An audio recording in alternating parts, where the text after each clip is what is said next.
The LGBTQ community needed Bernie to stand up for them at the height of the AIDS epidemic. He alone stood up when no one else would. When politicians of both parties attacked women's reproductive rights, Bernie never wavered.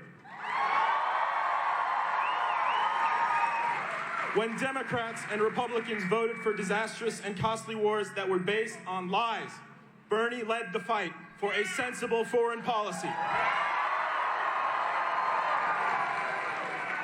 And when millions of Amazon and Walmart workers needed someone to stand up to Jeff Bezos and the Walton family, Bernie fought with them side by side, and together they succeeded in getting a $15 minimum wage.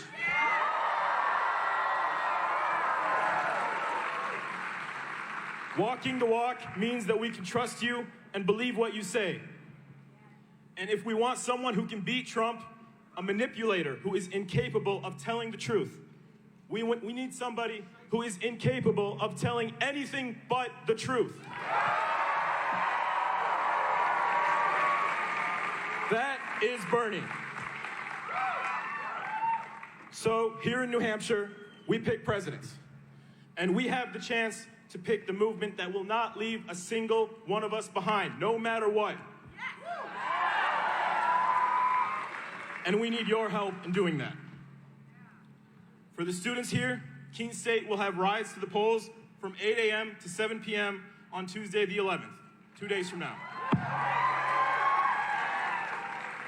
The shuttles will depart from the Student Center Clock Tower Plaza. If we all stand up and we all do our part in this fight, we can make this change happen. Yesterday and today, we launched hundreds of volunteers out of our Keene office. So you can be part of that. Help us by knocking on every single Bernie supporter's door in this state to make sure they get to the polls on the 11th. We need all hands on deck. Bernie and the working families of this country are counting on us. Thank you.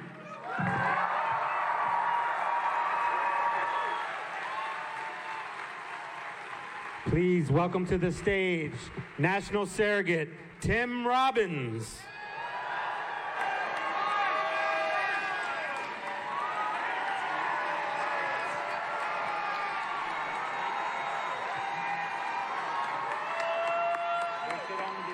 All right, New Hampshire! Wow, that's all I can say. Wow. Come on now.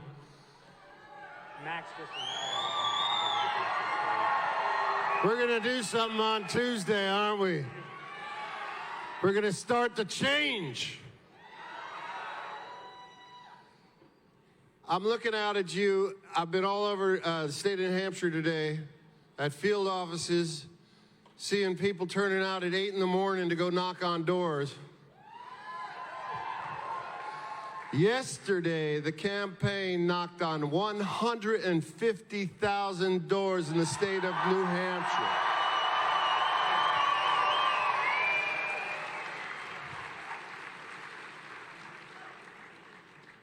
Who else is doing that? Why? Because Bernie's got a movement going here. This isn't just a campaign. As he says, not me, us. We got to overcome some big obstacles to get Bernie Sanders into the White House. We got a lot of cards stacked up against us. Billions of dollars at risk. Billionaires at risk.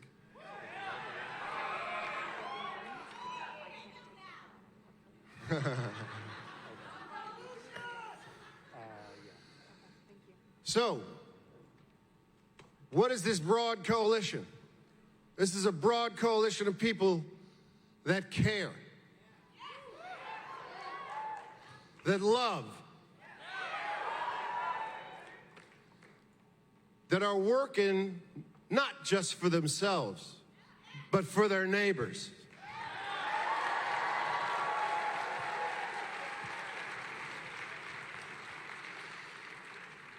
And one of the things we were talking about at the field offices today was when you knock on a door and someone says, you know, I'm not sure about Bernie. You could say, as we can say, with our hearts, truly, that's all right. We're still going to get health care for you.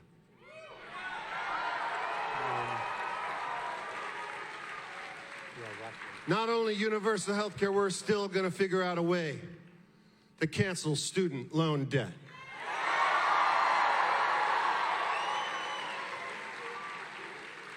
And I don't care what political persuasion you are, we're still going to work like hell to clean up the mess that the polluters have made throughout the world.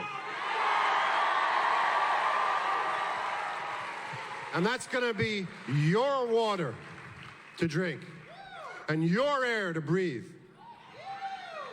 Because if we don't do something about it, we're in deep trouble. And we all know that in this room. We all know that we got to work hard, not only to get him elected, but after he's elected, we got to show up in these numbers at town halls and city halls and at protests to make sure that the people that we send to Washington are working for us.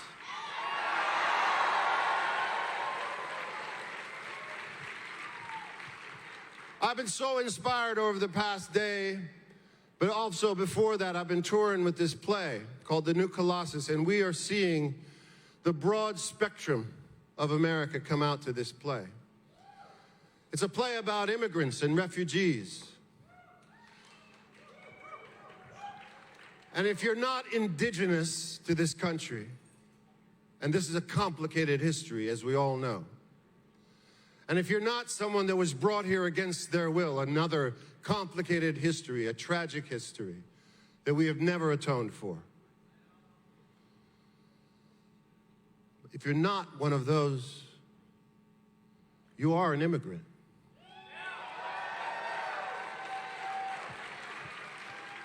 And at the end of the show, I come out and I ask people how many people, and we could do it right now, how many people are immigrants?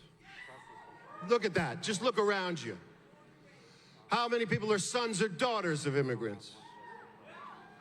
How many are grandsons or granddaughters of immigrants? Great-grandsons, great-granddaughters of immigrants. This entire room has raised their hand at this point. So, then we get to hear the stories of our audiences.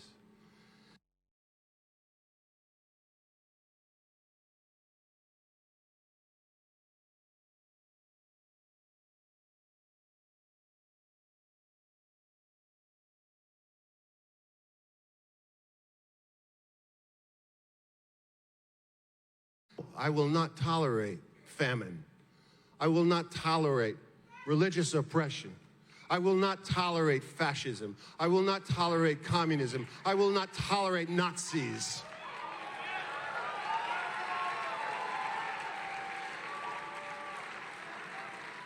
And they left their homes, which is not easy to do, and risked their lives in doing it. And then, oftentimes, arduous journeys survived them. And then, traveling over oceans, many people didn't make it. Bless them.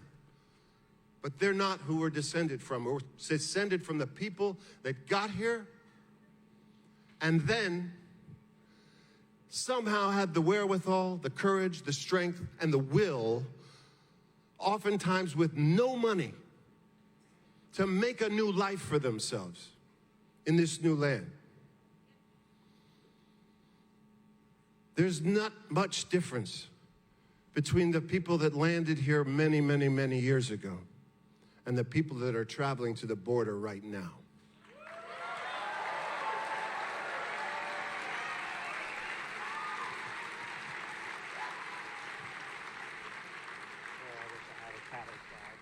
That will, that strength, that's something we should want here because it reflects who we are and it honors our history and our ancestors. And if we can, part of the reason I'm here is because I know that spirit exists in all of us here in this room. That spirit of courage to try something new, to say, no, I will not tolerate this climate crisis. I will not tolerate this economic disparity. I will not tolerate racism or homophobia. I will not tolerate it anymore.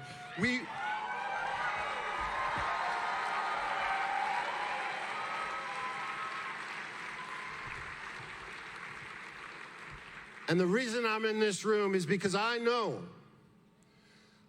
in my heart that Bernie Sanders is the only one of these candidates that can beat Trump.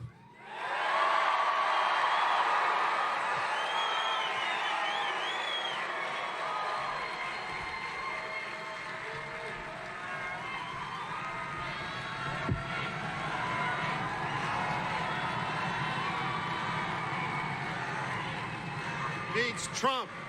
Bernie beats Trump. Bernie beats Trump.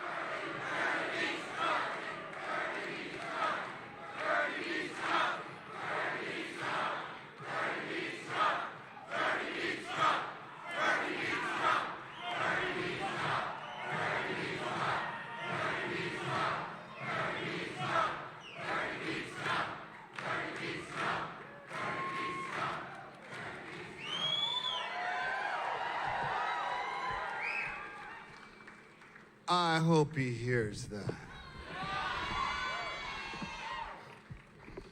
Thank you all so much for coming out.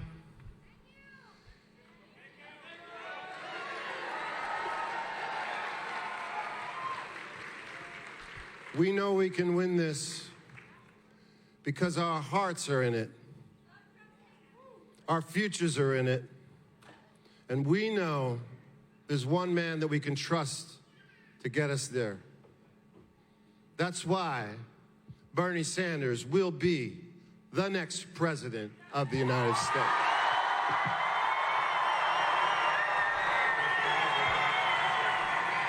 Please welcome to the stage City Councilor and Cheshire County Treasurer, Terry Clark.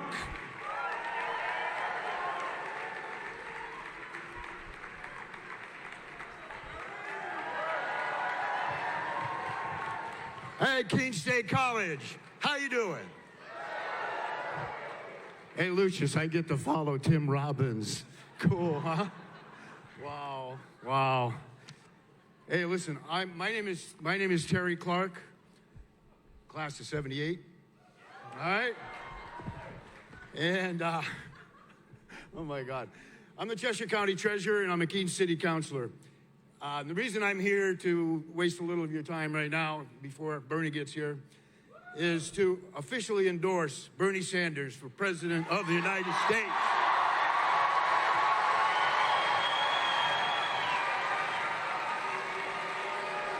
And I consider that a very practical decision, you know, because as an elected official, I've seen the hidden cost to taxpayers that federal policy downshifts to local property taxpayers every single day. One huge example is the cost of health care, health insurance for our school, county, and city employees. Do you realize that if Bernie's Medicare for All plan was passed on the federal level, literally millions of dollars would disappear from your property tax bills? Now that's practical. Now that's practical. I mean, that's just one example. I could be here all night telling you that, but it's just one example of you know, Bernie's social and economic equality agenda could bring to the American people. So grab a friend, 2, 3, or 4 friends, and join me on Tuesday at the polls, and let's make Bernie Sanders the Democratic nominee for President of the United States. They can't stop us now. They can't stop us now.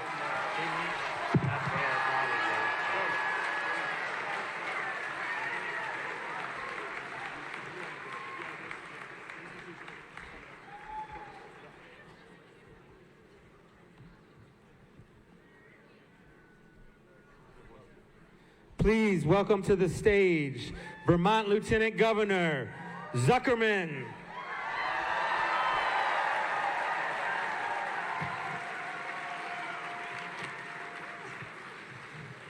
Wow, thank you, Keene, coming out for Bernie. I am looking around at the students that are in this room and thinking back to 1992 when I was a student at UVM, and I thought the corporate money and the political establishment was never going to do what we needed done. And I was an activist and said, we're not going to, the electoral system is not working for us. I'm just not that excited about it. And then on the UVM campus, then Congressman Bernie Sanders gave a speech. Not that I have to tell any of you about a Bernie Sanders speech. I'm pretty sure you've seen him and you are in love with him and he inspires you. Well, he inspired me back in 1992. And I said, wait a minute, you can be in elected office and actually stand for what you believe in, not take any corporate money, and you can fight like hell for the people of your state. And I saw him and I said, whoa. And I volunteered on campus and we registered over 1,000 students to vote that year. That's what you're doing here tonight. That's what Bernie's doing all across the country right now. He is inspiring people to come out and who said, I didn't think the system could work for me. And they're saying, here's a ray of hope. Here's someone who thinks about all of us, as we all know, not me, us, who is sitting, this guy could have retired, right? And instead he is running, truly running, all over the state with more energy than all of us combined. Thank you, Bernie.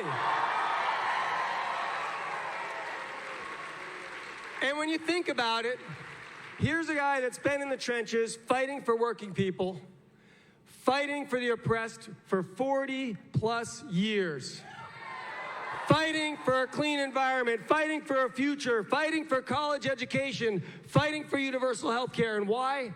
Because he has met people all over the country.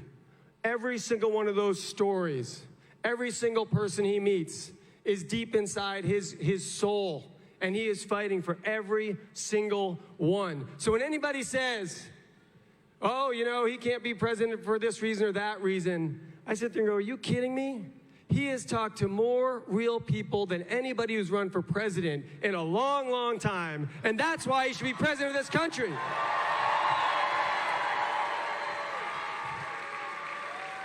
And I want to give you a little secret about Vermont and Bernie Sanders. Bernie Sanders gets out into the rural areas of Vermont and has more support in the rural, working class, flyover part of Vermont, right, than any Democrat in the state. He gets votes where other people can't. So when people talk about electability, and we know that conversation's out there in a big way, they're talking about swaying 1 million people back or forth in the, quote, middle.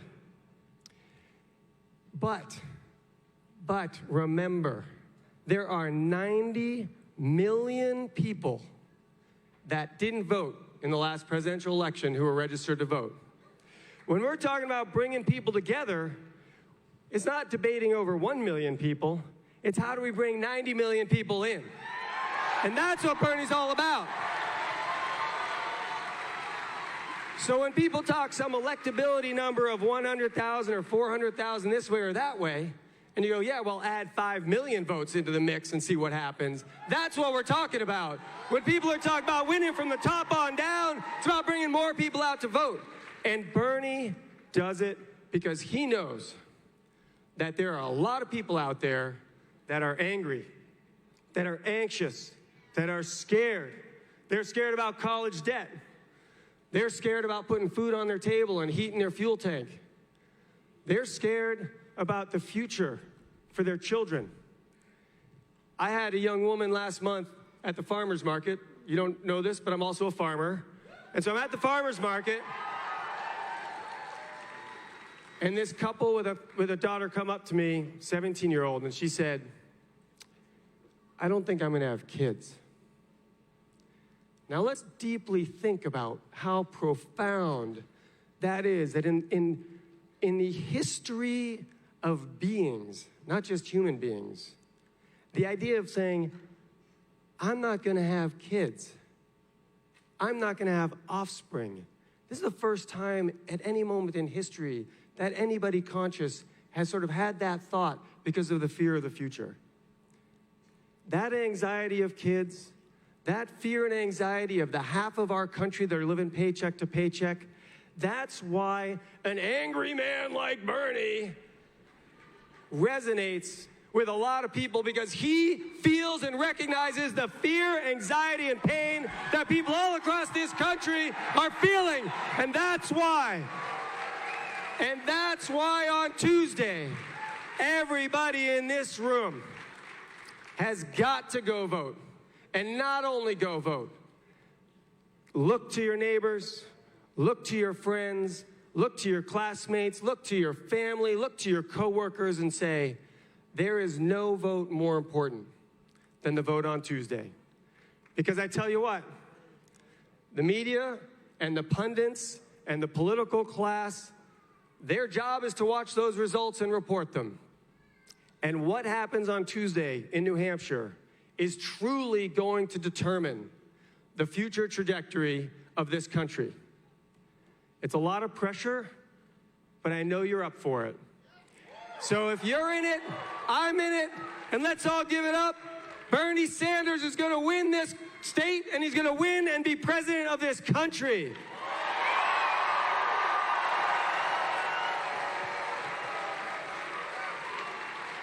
Now, I have the distinct pleasure to introduce our next speaker. This woman is on fire. This leader has been working all over this country, rallying rooms like this all over the place with her incredible vision, her incredible passion, and her support for Bernie. Welcome, Senator Nina Turner.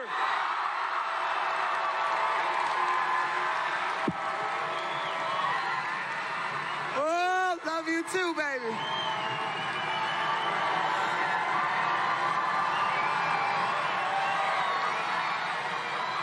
Hello, somebody. Hello, somebody. New Hampshire.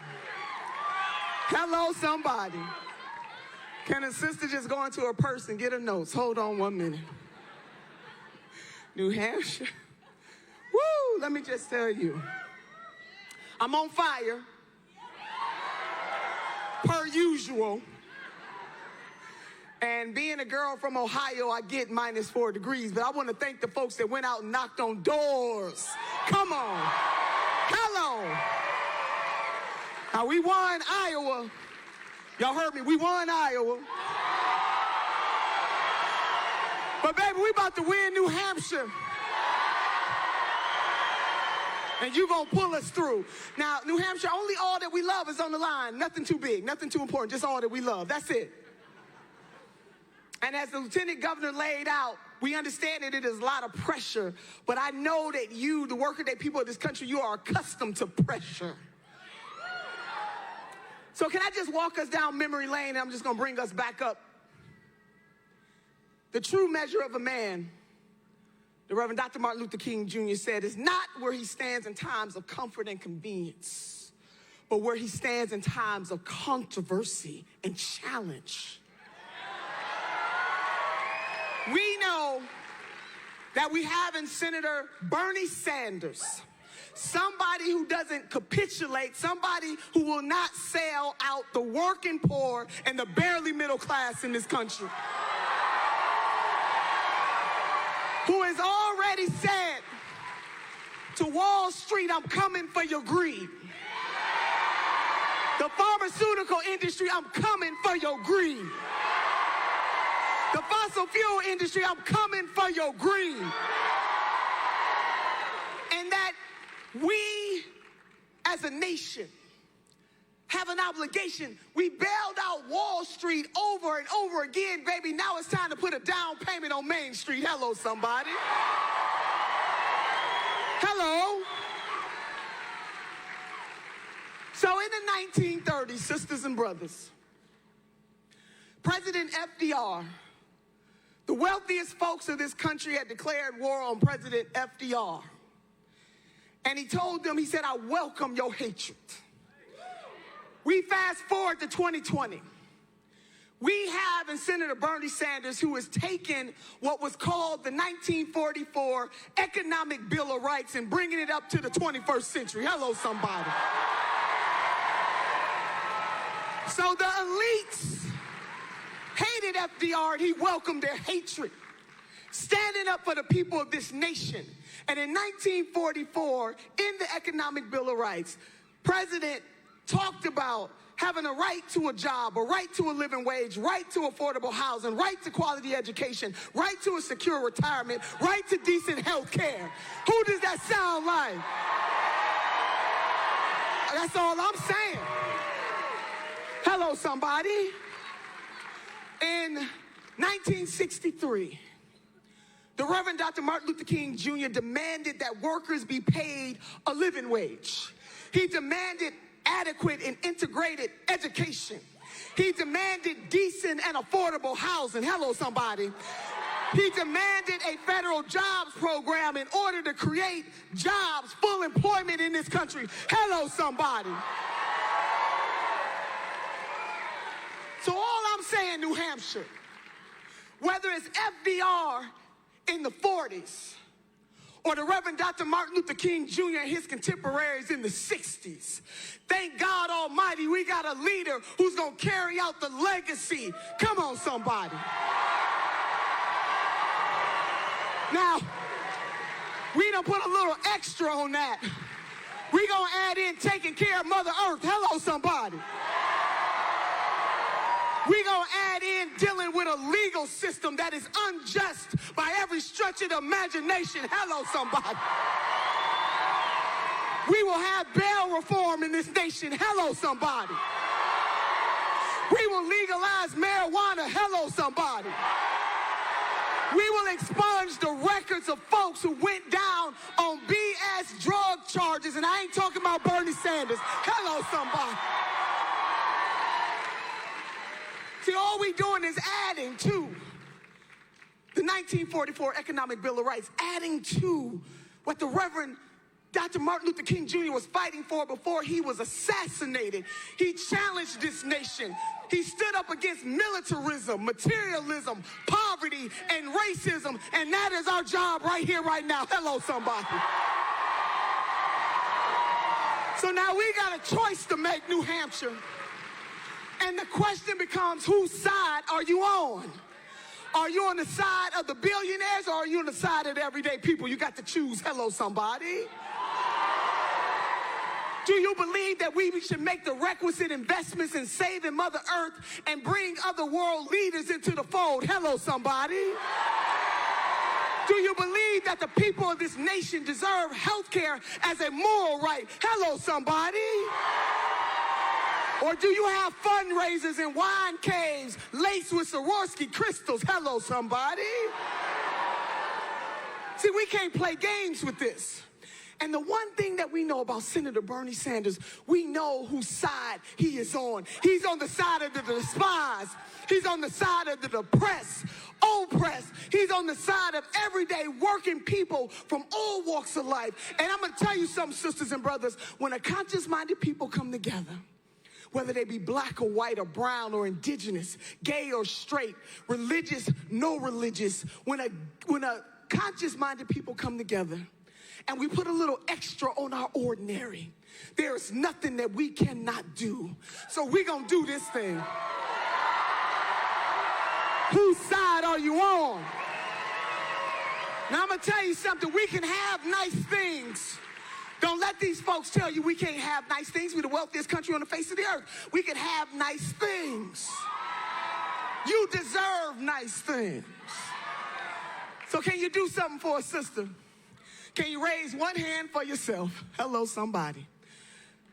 Raise another hand for somebody else. The great Dr. Maya Angelou once said, have the courage to stand up for yourself and then the courage to stand up for somebody else. And with these hands, we will have Medicare for all.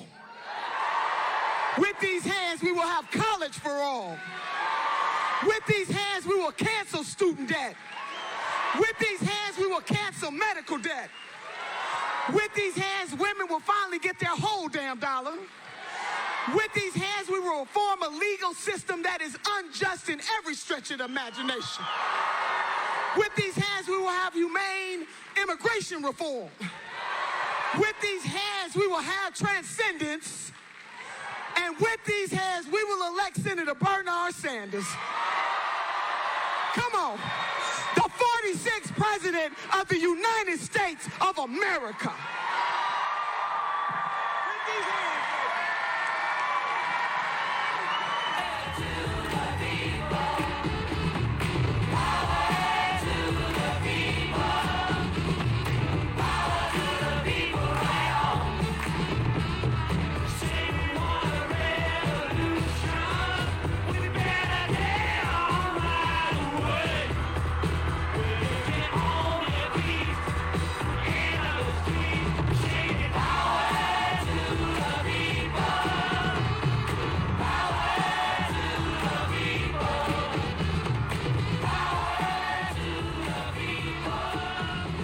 Thank you, Keene. Whoa. Before I go further, let me introduce to you someone who will make a great First Lady, my wife, James Sanders. My son, Levy. My son, Dave. My daughter, Karina, my son, Cole, and my granddaughter, did I say son? My grandson, and my granddaughter, Tessie. And they have all come from across the ocean in Vermont.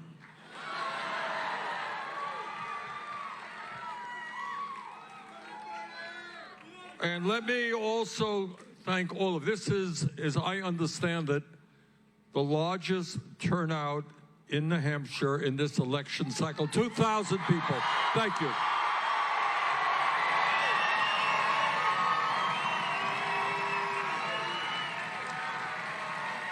And let me thank Davis Bernstein. Let me thank Sunflower Bean. Let me thank Twiddle.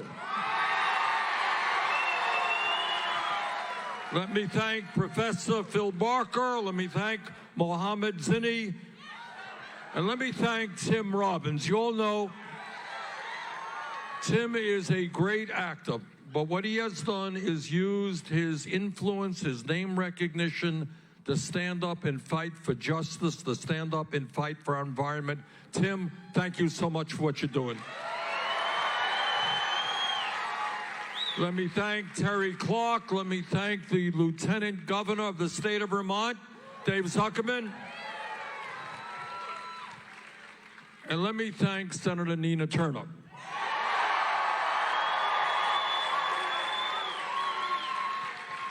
Senator Turner has, for years, been doing some of the most important work that anybody in a democracy can do. She's been all over this country getting working people and young people involved in the political process to stand up for justice. Senator Turner, thank you for what you're doing.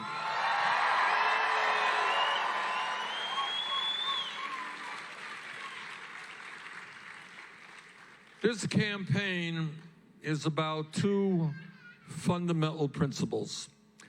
First of all, it is absolutely imperative that we defeat the most dangerous president in the modern history of this country.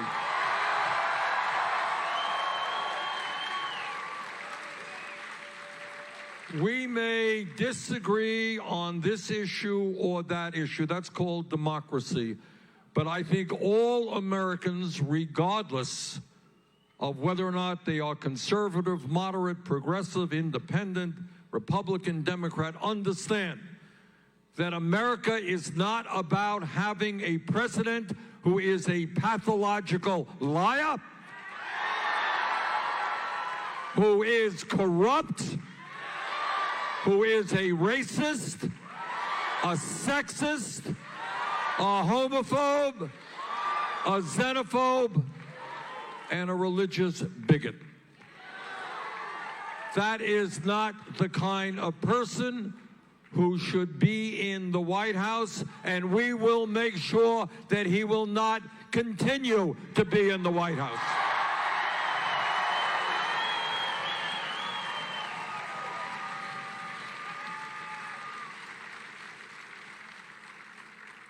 Now, our campaign is off to a great start. As some of you may know, we won the popular vote in the Iowa caucus by 6,000 votes.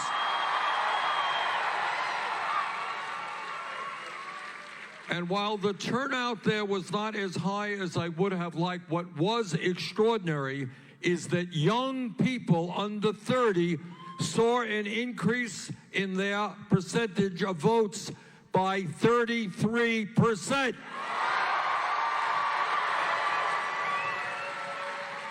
And if we continue that in New Hampshire and all across this country of young people who are today, in my view, the most progressive generation in the history of this country, if they get involved in the political process, if they come out to vote in large numbers, there is no stopping our movement.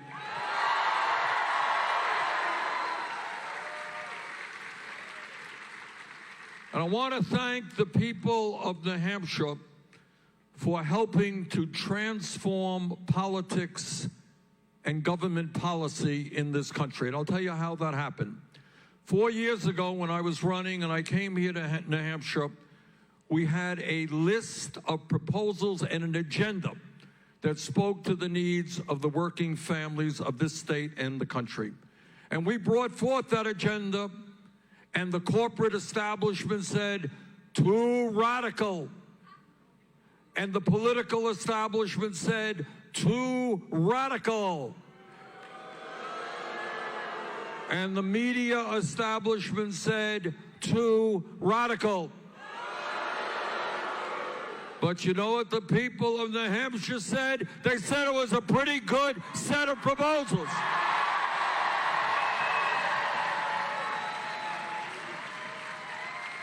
So what happened here in New Hampshire with our victory here 4 years ago, it suddenly made people all over the country reassess what is possible and what the American people want. And after we won here in New Hampshire, we won 21 more states, we won 13 million votes, and we transformed not only the political dialogue in America, but in state after state. For example, the minimum wage has been raised to $15 an hour. So I want to thank New Hampshire.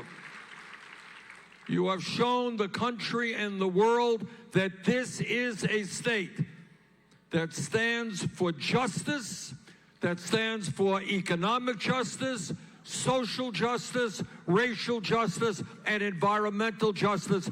New Hampshire, thank you.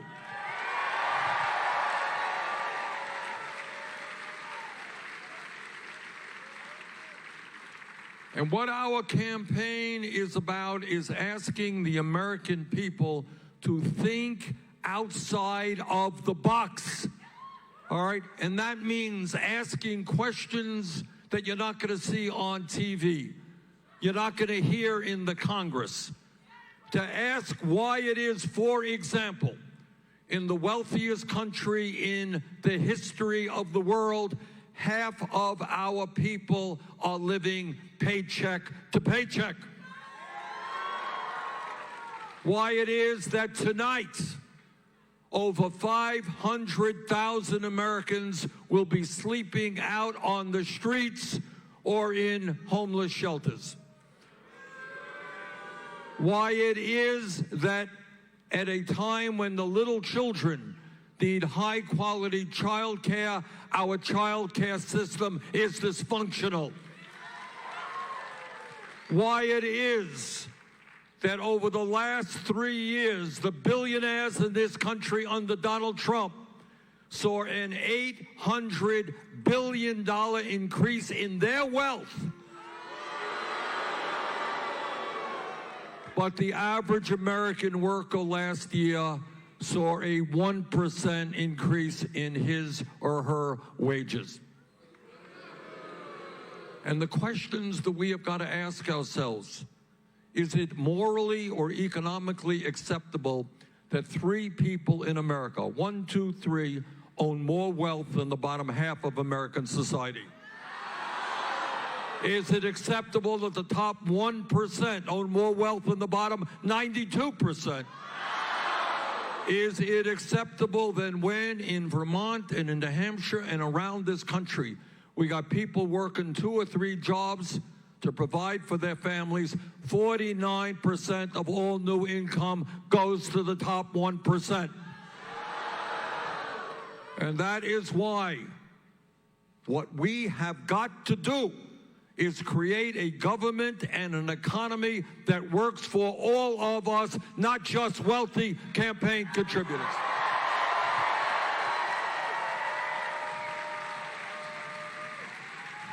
Donald Trump is a threat to democracy. All right? He believes, and the impeachment process has empowered him to believe that he is above the law. He doesn't have to listen to Congress. He can do whatever he wants. Well, what we have got to do in defeating Trump is revitalize American democracy. One person, one vote, not billionaires buying elections.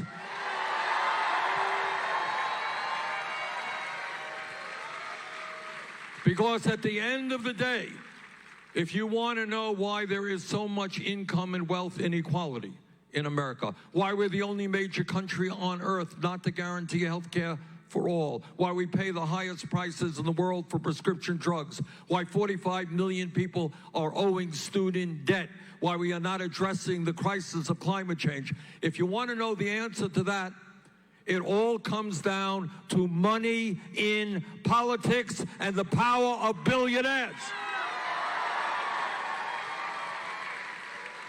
And I am enormously proud, and I really am, to tell you that our campaign has received more campaign contributions, almost 7 million, from more Americans, 1.5 million Americans, averaging all of $18.50 a contribution, more contributions from more people than any candidate in the history of the United States of America.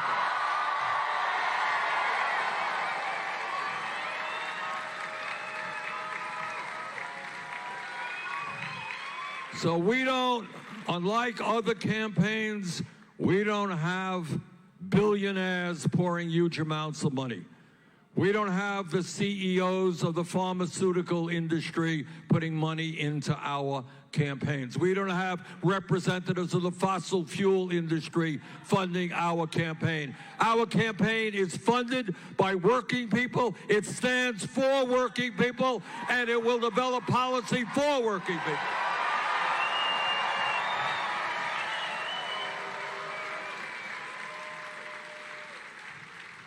So what are we going to do? What is the agenda for working people? Number one, in the richest country in the history of the world, if you work 40 hours a week, you're not going to live in poverty. We raise that minimum wage to at least $15 an hour. If you are a woman, you're not going to receive 80 cents on the dollar compared to a man. Equal pay for equal work.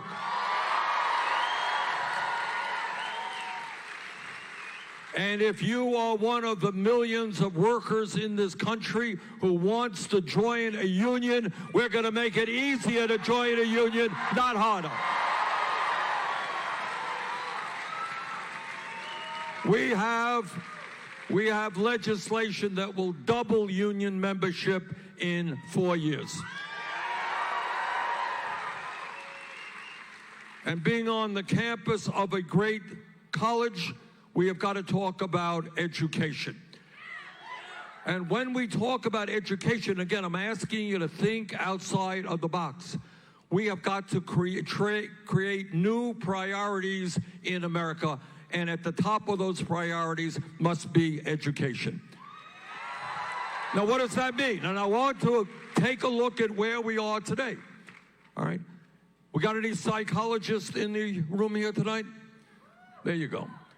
We do. We have a number. And they will agree with me, I am sure, that the ages of 0 through 4 are the most important ages for intellectual and emotional development for a human being. Everybody knows that. And yet think how we treat the children in this country. We have the highest rate of childhood poverty of almost any major country on earth. Working families cannot find quality and affordable child care. So we are going to change priorities. Instead of giving tax breaks to billionaires, we're going to have high-quality, affordable child care for every working family in America. We are going to triple funding for low-income Title I schools because the education our kids get should not depend on the wealth, property taxes of their zip code.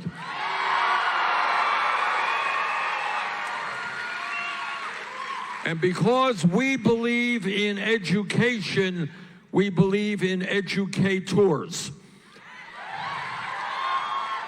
And we understand that teachers are doing some of the most important work in this country.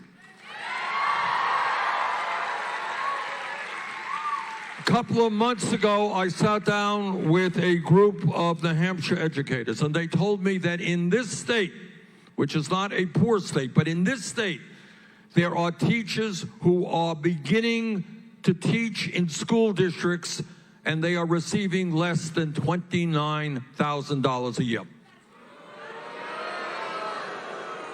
What does that say about our commitment to education and to the children?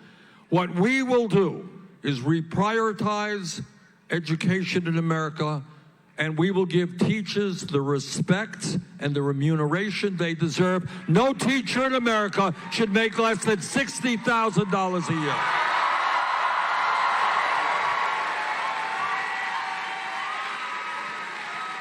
And I'll tell you something else. What we have got to do is make sure that every kid in the 5th grade, the 8th grade, understands that if he or she studies hard and has the desire and the ability to get a higher education, college or trade school or whatever, that young person will be able to get that higher education regardless of the income of their family.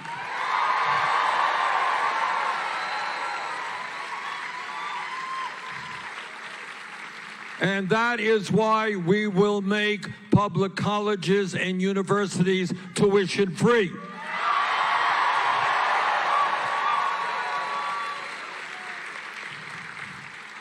"12 years ago, the United States Congress, against my vote, bailed out the crooks on Wall Street who nearly destroyed our economy. 2 years ago, against my vote, Congress gave $1 trillion in tax breaks to the 1% in large profitable corporations. The result of that is that companies like Amazon, that last year made $11 billion in profit, didn't pay a nickel in federal taxes. Well, if we could bail out the crooks on Wall Street and give tax breaks to billionaires, we can cancel all student debt in America.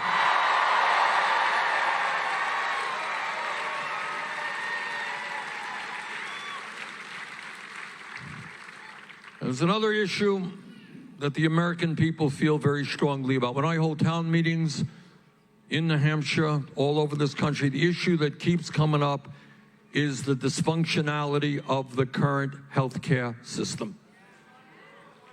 We have a system in which we are spending twice as much per capita on health care as are the people of Canada or any other nation.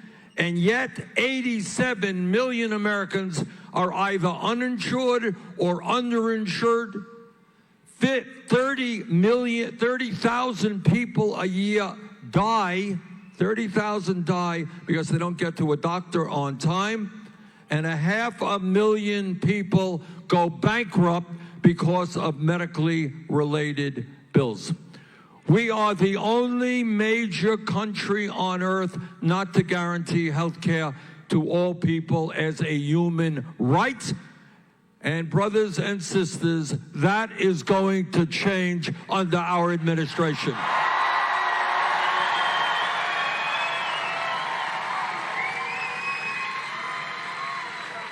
And then on top of all of that, we pay by far the highest prices in the world for prescription drugs. So our message to the healthcare industry, the insurance companies, and the drug companies is pretty simple. You are going to stop ripping off the American people. We are going to finally do what presidents have talked about for a very long time. Guarantee health care to every man, woman, and child through a Medicare for all single-payer program.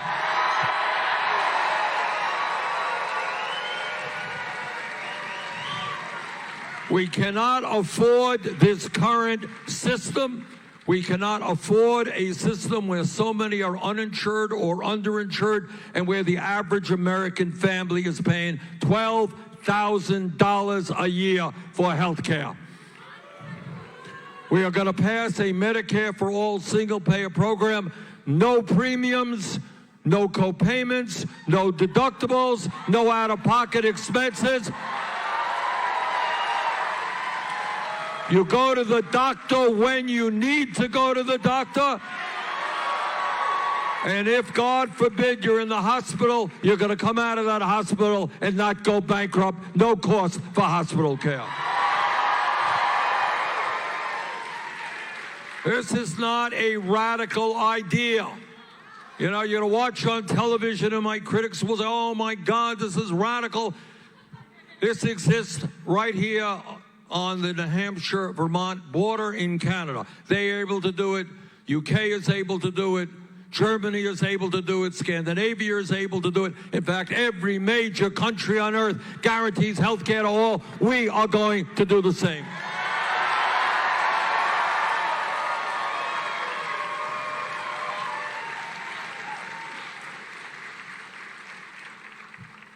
The strength of a great nation is you don't run away from serious issues.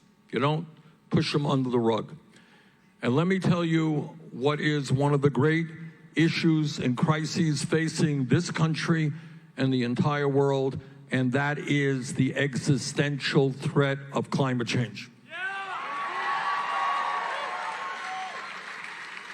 Now, it is beyond pathetic that we have a president who not only thinks that climate change is a hoax,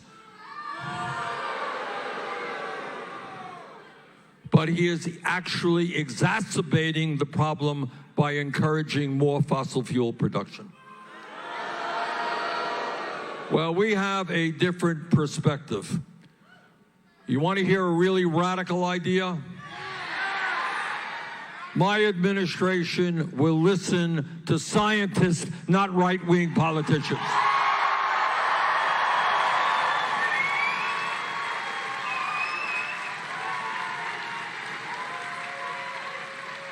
And what the scientists are telling us, and it gives me no pleasure to tell you this, because this is scary stuff.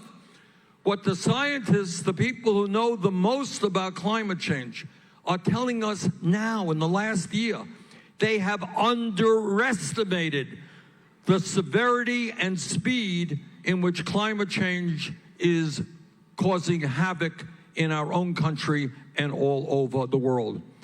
Polar ice caps are melting at a faster rate than they had thought. Oceans are warming at a faster rate than they had thought. If we do not get our act together and the seas continue to rise, you're going to see major cities like Miami, New Orleans, Charleston, South Carolina, New York City. You're going to see countries like Bangladesh and Vietnam being significantly underwater by the end of the century. You're going to see more drought. Turn on the TV. Look at what's going on in Australia right now. In 20, 50 years, that's not going to be the exception. That's going to be happening all over the world. We saw it, the disasters in California. Talk about more extreme weather disturbances. A couple of months ago, Venice, Italy, underwater. Houston, Texas, underwater. Talk about the growth of disease because bacteria thrive in hot weather. The United Nations tells us that if we don't get our act together, we're going to see hundreds of millions of climate refugees, people no longer able to live in their communities because there's no clean water, there's no land to grow their crops. We have what the scientists, not Bernie Sanders, what the scientists are calling an existential threat to our planet. We have a very short period of time to act, or else there will be irreparable damage. And the planet that we will be leaving to our children and future generations will be increasingly uninhabitable, increasingly unhealthy, increasingly unlivable. We have a moral responsibility to act.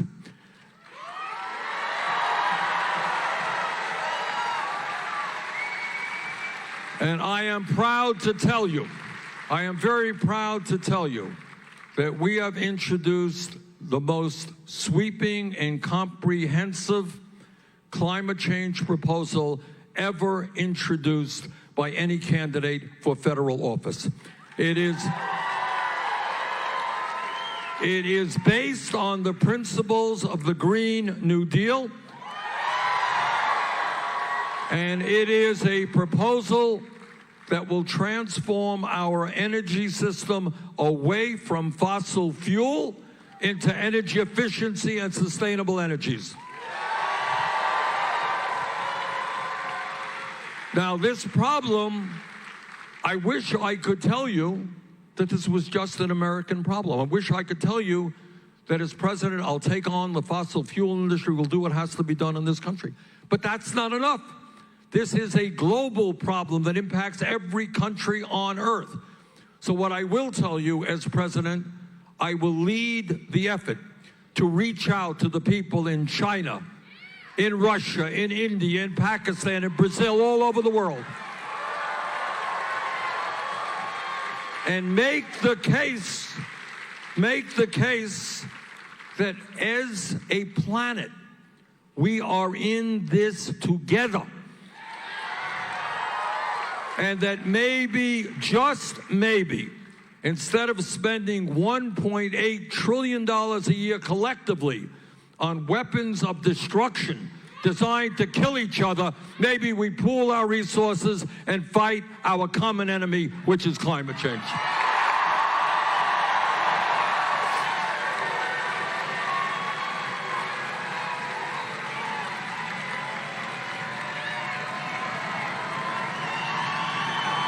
That's right. Thank you.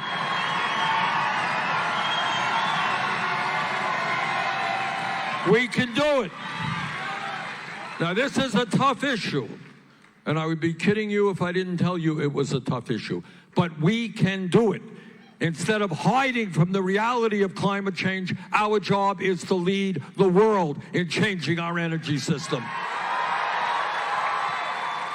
And by the way, when we do that, and we transform our energy system, when we transform our transportation system, when we transform our agricultural system, when we make our buildings much more energy efficient, we are going to create up to 20 million good-paying union jobs.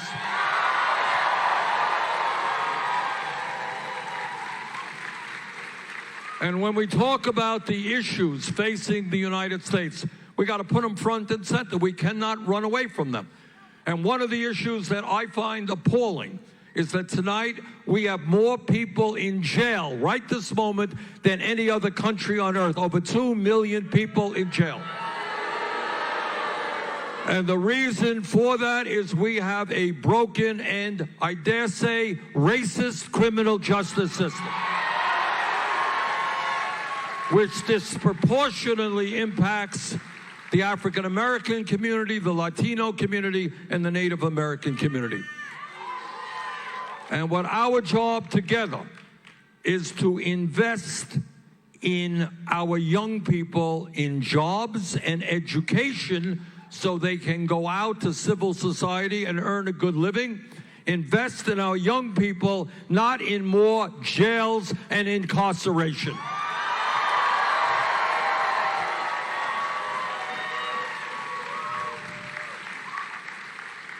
Our criminal justice proposal calls for the elimination of all private prisons and detention centers.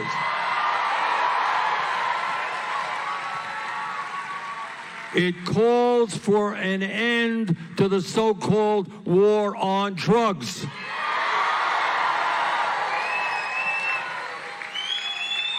We will, and this a president can do through the stroke of a pen, legalize marijuana in every state in this country.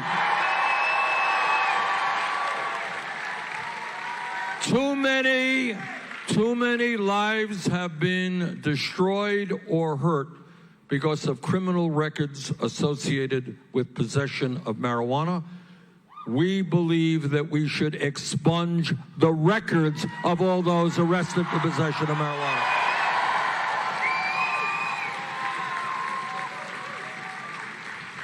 And when we talk about systems in America that are broken, we got to take a hard look at a very broken immigration system. We have a president who demonizes the undocumented. But this is a president who you may recall is a private businessman, hired hundreds and hundreds of undocumented people in order to get cheap labor. He loved the undocumented when he could exploit them. So we are going to end the demonization of the undocumented. We are going to move forward for comprehensive immigration reform and a path towards citizenship. On our first day in office, we will rescind all of Trump's racist immigration executive orders. And we will restore the legal status of the 1.0 DACA program. Under our administration, no federal agent will be snatching babies from the arms of their mothers.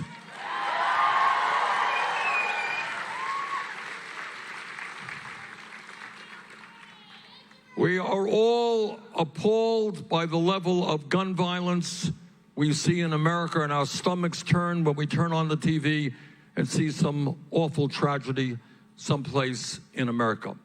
And that is the bad news, and it is very bad news. 40,000 people a year die from gun-related violence, some suicides, a lot of domestic violence, and we have seen these terrible mass shootings. One of the saddest things that I have ever experienced in my life as a politician running around the country is here in New Hampshire a few months ago. A woman comes up at a town meeting. A woman says, "Bernie, what am I supposed to tell my 11-year-old daughter when she says that she wants a bulletproof backpack for Christmas?" So you got kids in New Hampshire, and I got 3 grandchildren in New Hampshire. You got kids all over this country who are scared. They're living with fear. They see what goes on the television. My view is very strongly that gun policy in America must be written and developed by the American people, not the NRA.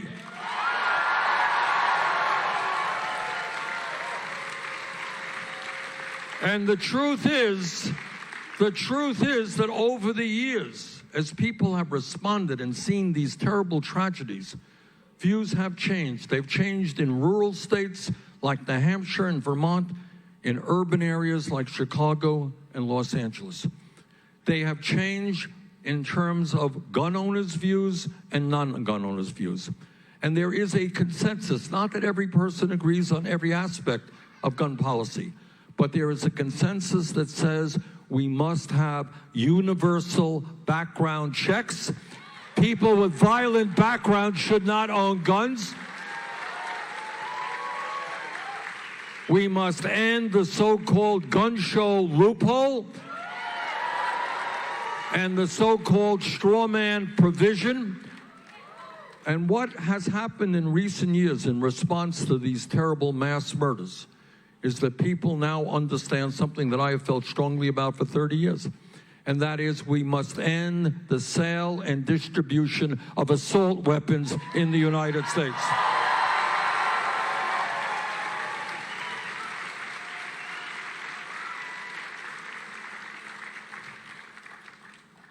I'm a United States Senator, and I'm often on the floor of the Senate, and I hear the speeches that my conservative Republican colleagues make.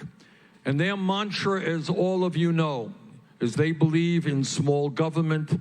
They believe in getting the government off the backs of the American people. Well, I say to those hypocrites, if you believe in getting the government off the backs of the American people, understand that it is women in America who must control their own bodies, not the government.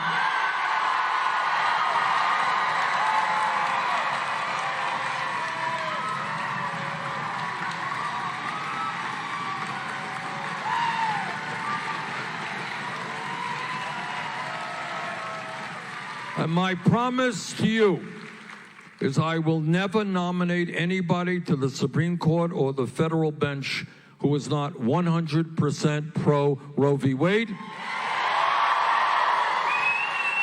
We will introduce legislation that codifies, puts into law Roe v. Wade. And we will greatly expand funding for Planned Parenthood.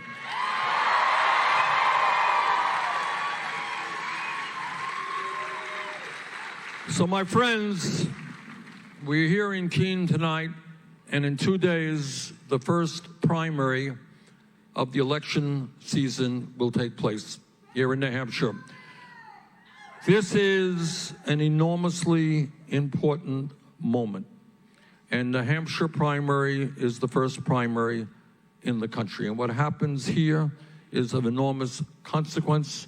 It's not just people all over America are looking at New Hampshire. People all over the world are looking at New Hampshire. So I am here tonight to ask for your support on Tuesday. I'm here tonight to ask you to bring out your friends, your family, your coworkers, your fellow students. If we have the highest voter turnout in New Hampshire primary history, I am confident that we are going to win here in New Hampshire. And if we win here in New Hampshire, we're going to set the pace to win in Nevada and South Carolina and California.